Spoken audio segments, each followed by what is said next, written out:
Hello' guys, কি খবৰ আপোনালোকৰ? তো আজি এটা মোৰ সপোনৰ বস্তু আনিবলৈ মই গৈ আছোঁ। বহু দিনৰ পৰা সপোন আছিলে যে নিজৰ ইনকামেৰে কিবা এটা লোৱা। তো আজি সেই সপোনটো পূৰ হ'ব গৈ আছে। তো বলকচোন যাওঁ সেই বস্তুটো কি চলো। আমাৰ ইয়াত পইচা হিচাপ কৰি আছে, যিহেতু বহুত ডাঙৰ এমাউণ্টৰ বস্তু হয় ন। তো মই নিজে হিচাপ কৰিলে নহ'ব, আম্মাই হিচাপ কৰি দিব।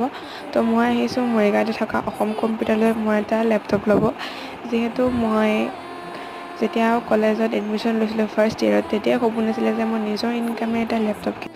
আৰু ফাইনেলি সেই সপোনটো মই পূৰ কৰিলোঁ। মোৰ এতিয়াও বিলিভ হোৱা নাই যে মই নিজৰ পইচাৰে মই এটা লেপটপ কিনিছোঁ।